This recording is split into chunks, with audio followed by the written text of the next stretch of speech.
සියලුම ආතරයිටිස් රෝග සඳහා රාජපුර හන්දි තෙල ඔබ සුවෙන් තබයි.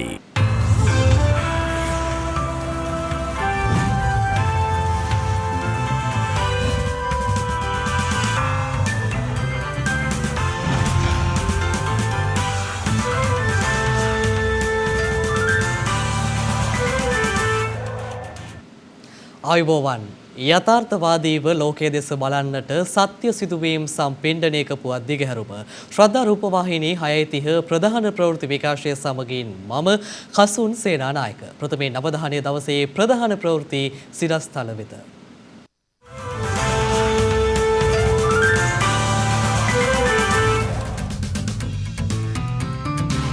මාස 6කට පමණ පසු ළමුන් 200ට අඩු පාසල් යලි විවෘත කෙරේ.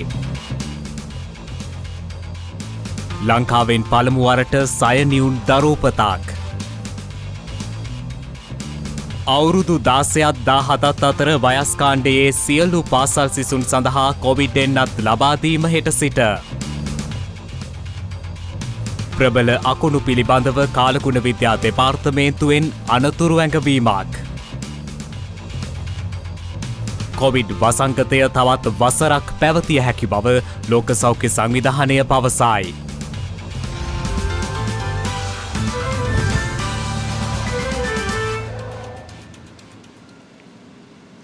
මාස 6කට අධික කාලයක් වසා දැමුණු මෙරට පාසල් පද්ධතිය යලි ආරම්භ කිරීමේ වැඩපිළිවෙලෙහි පළමු අදියර යටතේ අද සිසුන් 200ට අඩු පාසල්වල ප්‍රාථමික අංශ විවෘත කෙරුණා. පවතින කොවිඩ් වසංගත තත්ත්වය හේතුවෙන් වසා දැමුණු පාසල් අදියර කිහිපයක් යටතේ ආරම්භ කිරීමට අධ්‍යාපන අමාත්‍යාංශය තීරණය කරනු ලැබුවේ පසුගියදායි. ඒ අනුව අද දිනේ සිසුන් 200ට අඩු පිරිසක් අධ්‍යාපනය ලබන පාසල්වල ප්‍රාථමික අංශ යලි ආරම්භ කෙරුණා. මේ දරුවන්ට තමයි ඔන්ලයින් පහසුකම් වුණත් අඩු දරුවන් වැඩි පිරිසක් පහුගිය කාලේ මේ පාසල්වල ඉන්නවා. මේ පාසල්වල ගුරුවරුන් කැඳවීමේදී ක්‍රමයෙන් තමයි ගුරුවරුන් කැඳවීම කරන්න බලාපොරොත්තු වෙන්නේ. ගුරුවරුන් කැඳවීම සම්බන්ධයෙන් විදුහල්පතිතුමාට අවශ්‍ය ප්‍රතිපාදන තියෙනවා. අපි අනිවාර්ය කරලා නැහැ අනිවාර්යෙන් එන්න කියලා. කොවිඩ් වෛරසය පැතිරීම හේතුවෙන් වසර එකහමාරක පමණ කාලයක් තිස්සේ පාසල් විටින් විට වසා දැමුණු අතර අවසන් වරට පාසල් වසා දැමුණේ ඉකුත් අප්‍රේල් මාසයේදී. ඒ වන විට 2020 වසරේ පාසල් පැවැත්වුවේ දින 40ත් 60ත් අතර සංඛ්‍යාවක් වන අතර මේ වසරේ බස්නාහිර පළාතේ ඇතැම් පාසල් පවත්වා ඇත්තේ දින 5ක් පමණයි. එවන් පසුබිමක් මතයි සෞඛ්‍ය අමාත්‍යාංශ නිර්දේශය යටතේ අද දිනේ සිසුන් 200ට අඩු පාසල්වල ප්‍රාථමික අංශ ආරම්භ කෙරුණේ.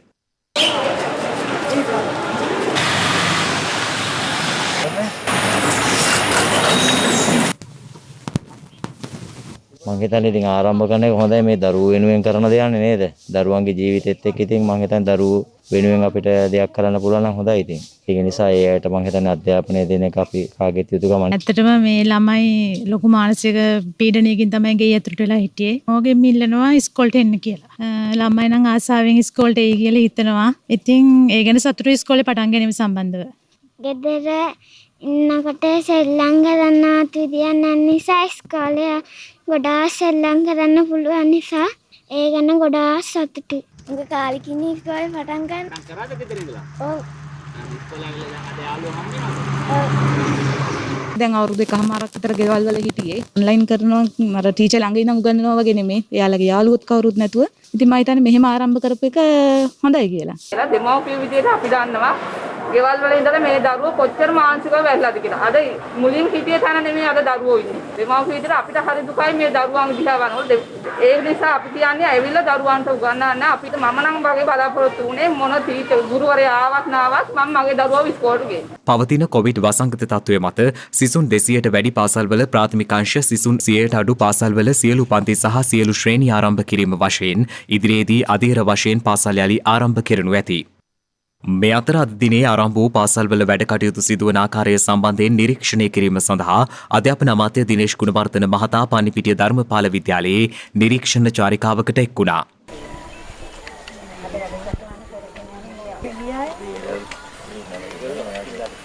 රට පුරා තත්ත්වය ඉතාම හොඳයි. ඉතාම විශාල සහභාගීත්වයකින් ප්‍රාථමික පාසල් රට පුරා විවෘත වෙලා තියෙනවා. විදුහල්පතිවරු සහ ගුරුවරුන්ගේ සහභාගීත්වය දැන් පාසල් කීපයකට මං ගියා. ඉතාම උනන්දුවෙන් තමන්ගේ දරුවන්ගේ අධ්‍යාපනය ඉදිරියට ගෙන යන්න සහභාගී වෙලා තියෙනවා. සිසුන් 200ට අඩු පාසල්වල ප්‍රාථමික අංශ අද දිනේ විවෘත කෙරුණද ගුරු විදුහල්පති වෘත්තීය සමිති විසින් අද දිනේ ක්‍රියාත්මක කරන ලද වැඩ වර්ජනය සාර්ථක වූ බව ගුරු විදුහල්පති වෘත්තීය සමිති පවසනවා. කෙසේ වෙතත් අධ්‍යාපන අමාත්‍ය දිනේෂ් ගුණවර්ධන මහතා සඳහන් කළේ දරුවන්ගේ අධ්‍යාපනයේ වගකීම අධ්‍යාපන අමාත්‍යවරයා වශයෙන් තමා බාර ගන්නා බවයි. වැටුප් විෂමතාවයට කඩිනම් විසඳුම් ලබා දෙන ලෙස ගුරු විදුහල්පති සංගම් කිහිපයක් ආරම්භ කර ඇති වෘත්තීය ක්‍රියාමාර්ගයට මේ වන විට දින 100ක් ඉක්මවා ගොස් තිබෙනවා. එවන් පසුබිමකයි අධීර කිහිපයක් යටතේ පාසල් යලි ආරම්භ කිරීමට රජය විසින් තීරණය කරනු ලැබුවේ. අද දිනේ ආරම්භ වූ බොහෝ පාසල් වෙත සිසු දරුවන් සහ ගුරු විදුහල්පතිවරුන්ගේ පැමිණීමක් දක්නට ලැබුණද පවතින ගුරු වැඩවර්ජනය හේතුවෙන් ඇතැම් පාසල්වල සිසු දරුවන්ගේ සහ ගුරුවරුන්ගේ පැමිණීමේ යම් අඩුවක් දක්නට ලැබුණා.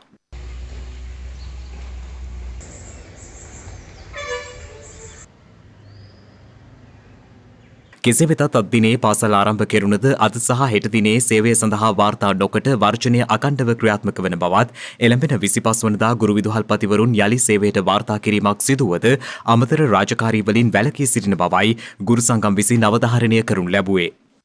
අපි පැහැදිලිවම කියනවා එට දිනෙත් අපේ අරගල ක්‍රියාත්මක වෙනවා. අපි ආණ්ඩුවට දීලා දෙන පණිවිඩය තමයි ඇමති අනුකාරක සභාව විසින් ඉදිරිපත් කරන වැටුප් යෝජනාව එකම පියවරක් ලෙස ලබා දෙන්න ඕනේ. ඒ වගේම මේක සුබෝධනී කමිටුවේ කොටසක් ඇට දෙන්න ඕනේ. අපිට එකම පියවරක් ලෙස මේක ලබා දීම සම්බන්ධයෙන් තීන්දුවක් ගත යුතුමයි. ඒක නිසා මේ පළමු අධ්‍යයනයේ පාසල් 3000 තමයි අද ආරම්භ වෙලා තියෙන්නේ. ඒ ආරම්භ වෙච්ච 3000 තමයි ගුරුවරු විදුහල්පතිවරු 12000කට ආසන්න ප්‍රමාණයක් වර්ජනය කරලා ඔවුන්ට උත්තර දීලා තියෙන්නේ. අවදුරටත් අපි සෙසු ගුරුවරුත් ආවට පස්සේ මේ 2,63,000 එක්කව වෙලා අපේ ඊළඟ වර්ජන ක්‍රියාමාර්ගය අපි ගන්නවාමයි කියලා අපි කියන්න ඕනේ. අද තමයි අපි ඇත්ත වැඩ වර්ජනය පටන් ගත්තේ මහත්වරුනි. මේ දින 102 පුරාවටම පාසල් වහලා දාලා තිබුණේ. අද තමයි පාසල් ආරම්භ කරපු පළමු දිනේ මේ අපේ වෘත්තීය අරගලෙන් පස්සේ අන්න පළමු දිනේදීම අපි අපේ ශක්තිය, අපි අපේ බලය, අපි මේ රටේ ගුරු විදුහල්පතිවරයාගේ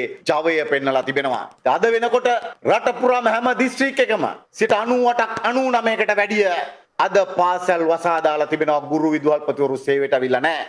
සිසු දරුවන් වෙනුවෙන් නිදහස් අධ්‍යාපනයේ බලාපොරොත්තු සාක්ෂාත් කර ගැනීම සඳහා අපේ රටේ අනාගත පරම්පරාවට ඒ වෙනුවෙන් ලබා දී හැකි උතුම් දායාදය වෙනුවෙන් පැමිණ කටයුතු කිරීම ගැන විදුහල්පතිවරුන්ටද ගුරුවරුන්ටද මේ අවස්ථාවේ යලිත් සිටිවන්ත වෙනවා. විවෘත කරන ලද පාසල් සෞඛ්‍ය රෙගුලාසි මත ඉදිරියට ගෙන යාමට අපේ රටේ දරුවන්ට අධ්‍යාපන කටයුතු කරගෙන යාමට හැකි අනාගතය ශක්තිමත් කරමින් වැඩි දියුණු කරමින් ක්‍රියා කිරීමට අධ්‍යාපන අමාත්‍යවර හැටියටත් අධ්‍යාපන අමාත්‍යංශ වෙනුවෙන් මෙම අවස්ථාවේදී කැපවී සිටින බව සඳහන් කරන්නට කැමැතියි. වයස අවුරුදු 18ත් 19ත් අතර වයස් සීමාවේ පසුවන දරුවන්ට ෆයිසර් නැත ලබා දීම දිවයිනේ සියලු දිස්ත්‍රික් ආවරණය කරමින් අද ආරම්භ වුණා. මේ අතර වයස අවුරුදු 16 සහ 17 වයස් කාණ්ඩයේ දරුවන්ටත් කොවිඩ් මර්ධනයෙන් නැත හෙට සිට ලබා දෙන බවයි සෞඛ්‍ය සේවා අධ්‍යක්ෂ ජෙනරාල්වරයා සඳහන් කළේ.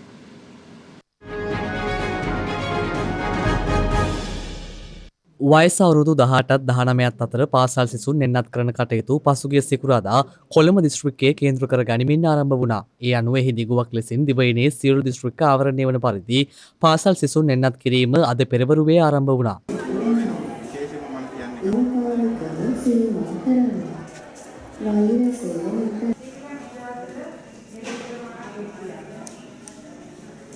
යම් විදිහකින් එදිනට සහභාගී වෙන්න බැරි වෙච්ච දරුවෙක් හරි එහෙමත් නැත්නම් පාසල් නොයන පාසල හැර ගිය දරුවෙක් හරි ඉන්නවා නම් 18 19 උන්ටත් මේකේ අවස්ථාව ලැබෙනවා. අපි සෑම සෞඛ්‍ය වෛද්‍ය නිලධාරි කාර්යාලයකම සෑම සෙනසුරාදාවකම විශේෂ සායනයක් පවත්වනවා දරුවන්ට එන්නත ලබා ගන්න. හිඳ කිසිම අනීත බියක් ඇති කර ගන්න ඕනේ නැහැ. යම් හේකින් එදිනේ අවස්ථාවට මගහැරී ගිය කෙනෙක් ඉන්නවා නම් කිසිදු ගැටලුවක් නැහැ. එසනින් ඒක ලබා ගන්න පුළුවන්.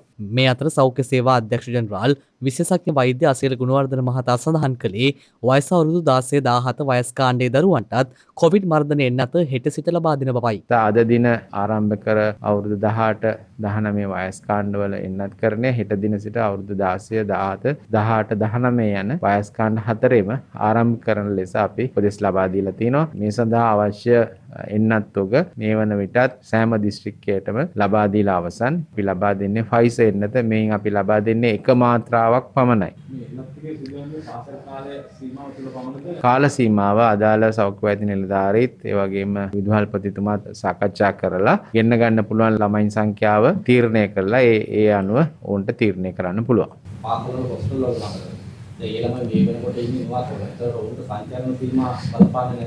එහෙම ළමෙක් ඉන්නවා නම් ඔවුන්ට පළාත් සංචරණ සීමාවන් උල්ලංඝනය කරමින් පැමිණීමට අවශ්‍යතාවයක් නැහැ. ඔවුන් පදිංචි වෙලා ඉන්න ප්‍රදේශයේ අදාළ පාසලට ගිහිල්ලා එම එන්නත් කරණය ලබා ගන්න පුළුවන්. ඔවුන්ට අවශ්‍යතාවය තියෙන්නේ Taman කොයි මේ පාසලේ ඉන්නවද කියන එක තහවුරු කරන්න පමණයි.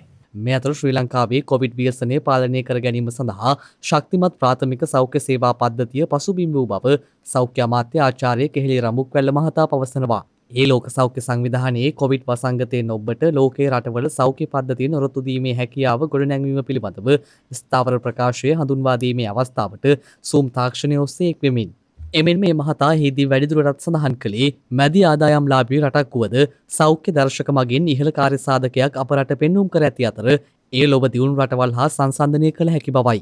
මේ අතර ගත වූ දිනේ මෙරටින් කොවිඩ් ආසාදිතයින් 539 දෙනෙකු වාර්තා වුණා. ඒ මෙරට සමස්ත කොවිඩ් ආසාදිතයින් සංඛ්‍යාව 5,33,500ක් දක්වා ඉහළ නංවමින් එමෙන්ම සෞඛ්‍ය සේවා අධ්‍යක්ෂ ජනරාල්වරයා විසින් පසුගියදා සිදු වූ තවත් කොවිඩ් ආසාදිත මරණ 18ක් ඊයේ තහවුරු කළා. ඒත් සමග මෙරටින් වාර්තා වන සමස්ත කොවිඩ් ආසාදිත මරණ සංඛ්‍යාව දැක්වෙන්නේ 13,543ක් ලෙසයි. මේ අතර ලංකා පෞද්ගලික බස් හිමියන්ගේ සංගමය සඳහන් කළේ සංචරණ සීමා 31 වනදා දක්වා දීර්ඝ කිරීමත් සමග පෞද්ගලික බස් කර්මාන්තය දිගින් දිගටම අවුල් සහගත තත්වයකට පත්වන බවයි. මේ සංචරණ සීමාව තුළ බරපතල අර්බුදයකට ඇවිල්ලා තියෙනවා. දුරගමන් සේවාවල් බස් අත ධාවනය කරන්නේ යම් කොටසක් පමණයි. ඒවා අත්‍යවශ්‍ය සේවාවන් සහ රෝහල් කාර්ය මණ්ඩලය ගෙනියන්න තමයි බස් අත ධාවනය කරන්නේ. නමුත් අවාසනාව යම් කොටසක් විශේෂයෙන්ම අධිවේගී මාර්ගය ඇතුළු බස් අත 2500කට ආසන්න ප්‍රමාණයක් දුර සේවා බස් අත ධාවනය සිදු වෙන්නේ නැහැ. විශේෂයෙන්ම කෙටි බස් අත වලට කියන්නේ පළාත් තුල ධාවනය වෙන බස් අත 15000කට ආසන්න ප්‍රමාණයකට අවශ්‍ය ප්‍රමාණයේ නිසි ආදායමක් ලැබෙන්නේ නැහැ. බරපතල අර්බුදයක කර්මාන්තය දැනට වසර එකමාර්ග පුරාම ක්‍රියාත්මක වෙනවා. ලීසින් සහනය අපිට ලබා දීලා තියෙන්නේ දෙසැම්බර් 31 වෙනිදා වෙනකම් පමණයි. එතකොට මේ 31 වෙනිදාන් පස්සේ තමයි අපිට ගෙවන්න තියෙන්නේ. නමුත් කියන්නේ අපිට ලීසින් පහසුකම් සඳහා ඒ කාල සීමාව 2022 දෙසැම්බර් 31 වෙනිදා දක්වා ලබා දිය යුතුයි. අපිට කිසිදු පොලියක් ගෙවන්න හැකියාවක් නැහැ. මේ අතර මේ වන විට වෛරසය ආසාදිතව රෝහල් වල ප්‍රතිකාර ලබන සමස්ත පුද්ගලයන් සංඛ්‍යාව 17298ක් වන අතර වෛරසය ආසාදිතව සිට සුවය ලැබූ සමස්ත පුද්ගලයන් සංඛ්‍යාව දැක්වෙන්නේ 5,2464ක් ලෙසයි. කොවිඩ් වසංගතයේ අවසන් අදියරට ළඟාවීමට තවත් වසරක පමණ කාලයක් ගත වනු ඇති බව ලෝක සෞඛ්‍ය සංවිධානය පවසනවා.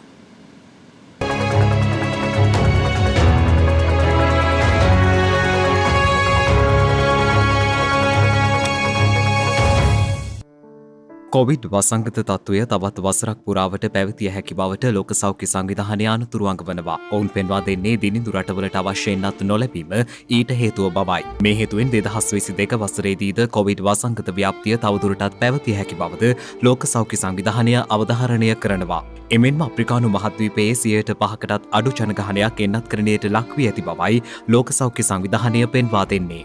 මේ අතර සීක්‍රයෙන් ඉහළ යන කොවිඩ් ව්‍යාප්තිය හේතුවෙන් රුසියාවේ වැඩ නොකරන සතියක් ක්‍රියාත්මක කිරීමට සැලසුම් කර තිබෙනවා. රුසියාවේ දෛනික ආසාදිතයින් සංඛ්‍යාව මේ වන විට 30000 ඉක්මවන අතර කොවිඩ් මරණ සංඛ්‍යාව ඊයේ නැවතත් 1000 ඉක්මවා ගොස් ඇති බවයි විදේශ මාධ්‍ය වාර්තා කළේ. ඒ අනුව පවතින වාතාවරණය සලකා උපාගමැතිනි ටටියානා ගොලිකෝවා යෝජනා කර තිබෙන්නේ ඔක්තෝබර් 30 වනදා සිට නොවැම්බර් 7 වනදා දක්වා වැඩ නොකරන සතිය ක්‍රියාත්මක කිරීමටයි. එමෙන්ම පොදු ස්ථාන හෝ ඉසව්වලට සහභාගී වීමේදී ජනතාව අනිවාර්යෙන් කොවිඩ් මර්ධන එන්නත ලබාගත් බව හෝ කොවිඩ් ආසාදනය වී සුවය ලබා සිටින බවද තහවුරු කළ යුතු බවයි උපාගමැතිනිය පෙන්වා දී ඇත්තේ. එමෙන්ම වයස්ගත පුද්ගලයන් මාස 4ක කාලයක් නිවසේ රැඳී සිටිය යුතු බවටත් ආයතනවල සේවක සංඛ්‍යාවෙන් 30%ක් නිවසේ සිට රාජකාරී කළ යුතු බවටත් මොස්කව් බලධාරීන් නියෝග කර තිබෙනවා. මේ අතර පසුගිය සති 3 තුලදී සිංගප්පූරුවේ දෛනික කොවිඩ් මරණ සංඛ්‍යාව ඉහළ ගොස් තිබෙනවා.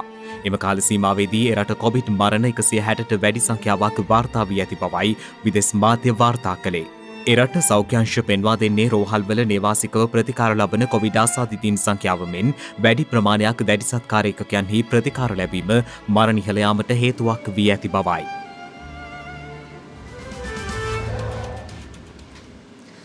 මෙරට පළමු සයනිවුන් දරූපත කොළඹ පෞද්ගලික රෝහලකදී අද වාර්තා වුණා.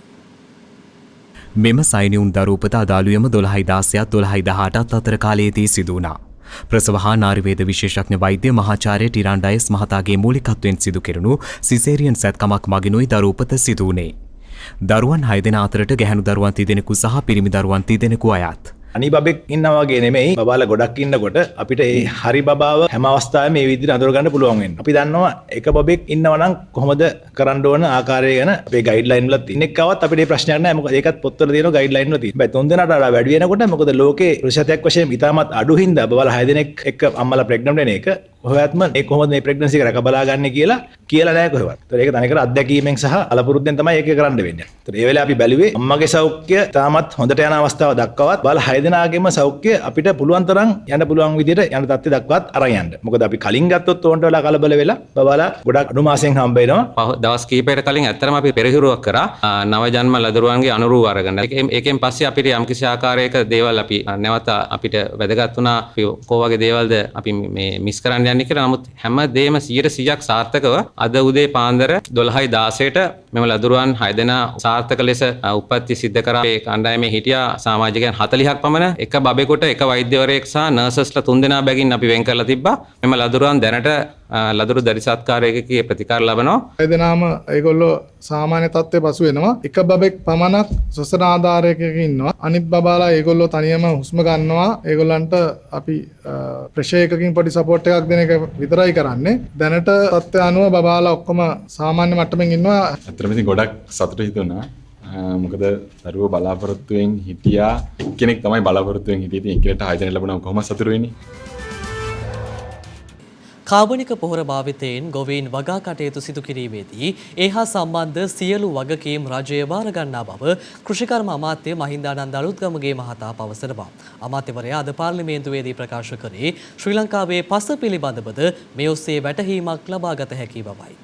ගොවියා ඉල්ලුවේ අපිට නයිට්‍රජන් ටික දෙන්න, පොටෑසියම් ටික දෙන්න, පොස්පරස් ටික දෙන්න. මහ පොළවේ ඕනේ තරම් පොස්පරස් තියනවාද වෙනකොට. ඒ නිසා වැඩි අපි දැන් පළවෙනි වතාවට ලංකාවේ පොළව ටෙස්ට් කරනවා. ලංකා ඉතිහාසයේ පළවෙනි වතාවට ගොවියාගේ පස ටෙස්ට් කරනවා අපි අද. ඒ නිසා අපි ගොවියට අවශ්‍ය පොහොර ටික දෙනවා.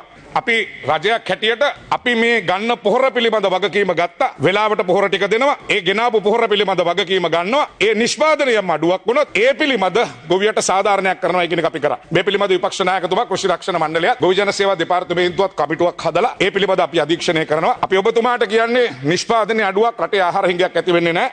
ගිය යල මහා අපි වී වැඩ කරලා දෙනවා හෙක්ටාර් ලක්ෂ 13ක්. හෙක්ටාර් ලක්ෂ 13ක් කියන්නේ හෙක්ටාරයකට මෙට්‍රික් ටොන් 4.5ක් දැම්මොතින් අපි වී කිලෝ මෙට්‍රික් ටොන් 5.3 මිලියන අපි නිෂ්පාදනය කළ දෙනවා ගිය අවුරුද්ද. ඒක හාල් බවට පරිවර්තනය කරොතින් හාල් මෙට්‍රික් ටොන් මිලියන 3.4යි. ඒ රටේ ජාතික අවශ්‍යතාවය ගත්තොත් ඔබතුමා දන්නවා මාසයකට හාල් මෙට්‍රික් ටොන් 1,95,000යි ඕන වෙන්නේ. ගිය අවුරුද්දේ මිලියන 1.1ක් අතිරික්තයි අපිට හාල්. එන වෙළඳ පොලේ තියෙනවා. ඒ නිසා අනියත බියක් ඇති කරගන්න ඕනේ නෑ. මේකේ යම් නිෂ්පාදනයේ 5%ක 10%ක අඩුවක් සිදු වුවහත් වෙන්නේ නෑ. අපි මේ පොහොර ටික දුන්නොත් ඒ නිෂ්පාදනයේ අඩුවක් වෙන්නේ නෑ. හැබැයි එහෙම වුණත් රජය ගොවියට අසාධාරණයක් කරන්නේ නැහැ කියන විපක්ෂ නායකතුමා වගකීම අපි කියනවා.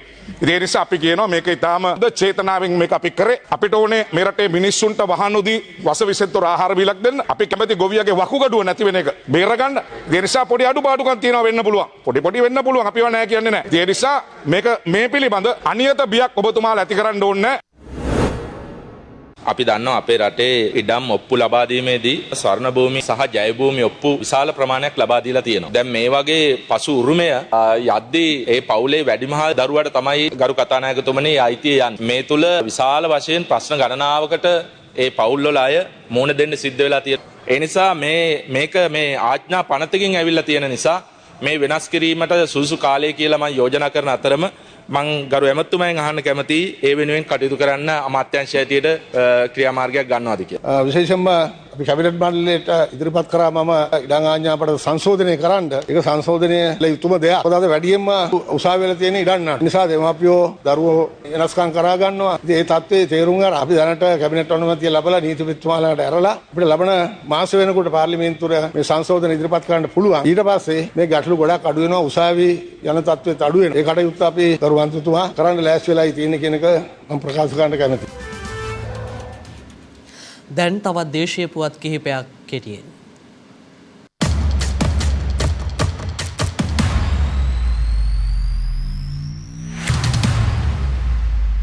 කාලගුණ විද්‍යා දෙපාර්තමේන්තුවෙන් ප්‍රබල අකුණු පිළිබඳව අවවාදාත්මක නිවේදනයක් නිකුත් කර තිබෙනවා. ඒ අනුව මධ්‍යම වයඹ බස්නාහිර සහ ඌව පළාත්වලත් අනුරාධපුර ගාල්ල සහ මාත්‍ර දිස්ත්‍රික්කවලත් තැනින් තැන ගිවුරුම් සහිත වැසි සමග ප්‍රබල අකුණු ඇතිවීමේ වැඩි හැකියාවක් පවතින බවයි එම නිවේදනයේ දැක්වෙන්නේ. අකුණු හා ගිවුරුම් සහිත වැසි පවතින අවස්ථාවන්වලදී ආරක්ෂිත පියවරයන් අනුගමනය කරන ලෙස කාලගුණ විද්‍යා දෙපාර්තමේන්තුව ජනතාවට වැඩිදුරටත් දැනුම් දී තිබෙනවා. සඳහිරු සෑයේ කොත්වහන්සේ සහ චූඩාමාණික්‍ය හෙට දින මඩුකන්ද දළදා විහාරයේ වෙත වැඩම කරවීමටයි නියමිතව ඇත්තේ. මෙම පූජනීය වස්තුන් රැගත් පෙරහැර ආගමික ආශිර්වාද මැද්දේ අද දින උදෑසන සිරුවාවිල මංගල රජමහා විහාරස්ථානයෙන් ගමන් ආරම්භ කළ අතර එහි අද දින ගමනාන්තය වන ත්‍රිකුණාමලය වෙල්ගම් වෙහෙර වෙත පැමිණීමට නියමිතයි. පූජනීය මහා සංඝරත්නයේ ආගමික ආශිර්වාද මැද්දේ මෙම පෙරහැරේ සම්පූර්ණ වැඩ කටයුතු සිදුවනවා. මෙරට සංචාරක සහ ගුවන් සේවා ශේෂ්ත්‍ර දියුණු කිරීම සඳහා ඉන්දියාව සිය සම්පූර්ණ සහාය පළ කර තිබෙනවා. ප්‍රසන්න රණතුංග නාමල් රාජපක්ෂ යන මහත්වරුන් සහ මෙරට ඉන්දිය මහ කොමසාරිස් ගෝපාල් බග්ලේ මහතා අතර පැවති සාකච්ඡාවකදී මේ සම්බන්ධයෙන් අවධාරණය කර ඇත්තේ. කටුනායක ගුවන්තොටුපළේ විශේෂ අමුත්තන්ගේ පර්යන්තයේ පැවති මෙම සාකච්ඡාවේදී ප්‍රසන්න රණතුංග මහතා පෙන්වා දී ඇත්තේ ඉන්දියාව මෙරටට සංචාරකයන් වැඩි වශයෙන් පැමිණෙන රටවල් අතර ප්‍රමුඛ ස්ථානයේ පසුවන බවයි. ශ්‍රී ලංකාව සහ ඉන්දියාව අතර ආගමික සංස්කෘතික හා පුරාවිද්‍යාත්මක සංචාරයන් දියුණු කිරීමේ ඒකාබද්ධ වැඩසටහනක් ක්‍රියාත්මක කළ යුතුයයිද මෙහිදී එකගතාවයට පත්ව ඇති අතර යාපනය සහ චෙන්නයි අතර ගුවන් ගමන් යළි ආරම්භ කිරීම සම්බන්ධයෙන්ද අවධානය යොමු වී තිබෙනවා.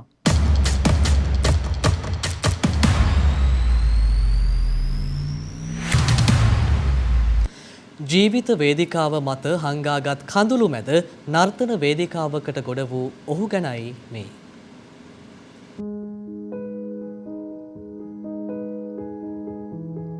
දැවන්ත රියලිටි තරගයක නර්තන වේදිකාවක්.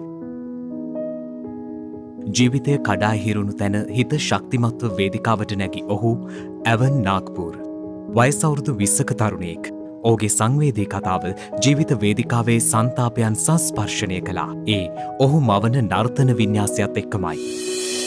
ඇවන් ඔහුගේ ජීවිතය වේදිකාව මත දිගහරින්නට උනා. ඔහුගේ තාත්තා රුපියල් ලක්ෂ 10ක පමණ ණයක් අරන් තියෙනවා. ඒ නිසා පවුලේ අය හැමෝම වගේ මානසික පීඩනයට ලක් වෙලා ඉන්නේ. එය දරාගත නොහැකි තැන ඇවන් උත්සාහ කරනවා කොහොම හරි Tamanගේ පවුලේ වේදනාවන් නැති කරන්න. විනිශ්චය මණ්ඩලයේ පැනය ඔබේ තාත්තා ඉන්නවද? නැහැ. තාත්තා නැහැ. පිළිතුර හැමෝටම ගෙනාවේ නිහඬ බවක්. ඔහු නර්තනය ආරම්භ කළා.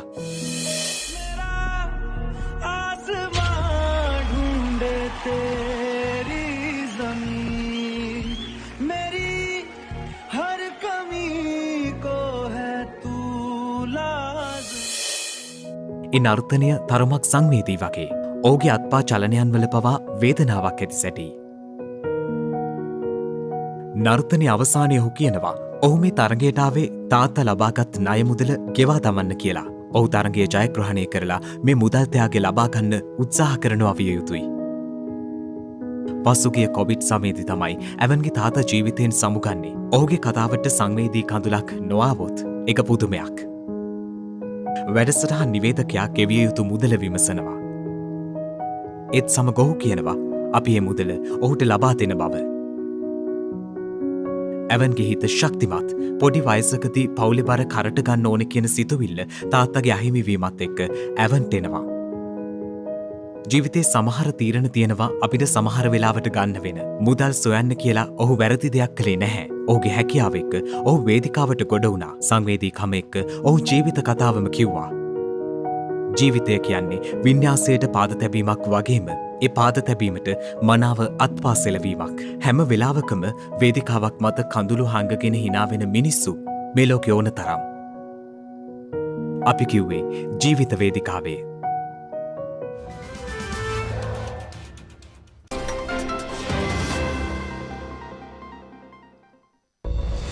හෙට ඔක්තෝබර් 22 වනදා මෙරට අග්‍රාමාත්‍යවරයෙකු අමාත්‍යවරයෙකු ලෙස ප්‍රකට ජනනායකයෙකු විජයානන්ද දහනායක මහතා උපත ලබා ඇත්තේ 1902 වර්ෂයේ ඔක්තෝබර් මාස 22 වන දිනයි. ශ්‍රී ලංකා මධ්‍යප මහා සභාවේ නියමුවකු එෆ්.ආර්. සේනානායක මහතා උපත ලබා ඇත්තේ 1882 ඔක්තෝබර් මාස 22 වන දිනයි. ජාතික ජනමත විචාරණයකදී 77.8ක ඡන්දදායකින් විසින් පැනමා ඇල පුළුල් කිරීමේ යෝජනාවක් අනුමත කර ඇත්තේ 2006 ඔක්තෝබර් මාස 22 වන දිනයි.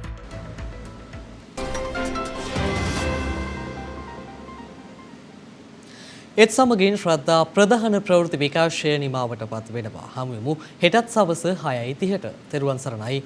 නමෝ බුද්ධාය. මෙවැනි වැදගත් පුවත් නැරඹීම සඳහා ශ්‍රද්ධා TV News YouTube චැනලය සබස්ක්‍රයිබ් කර සීනුව සලකුණ වන්න.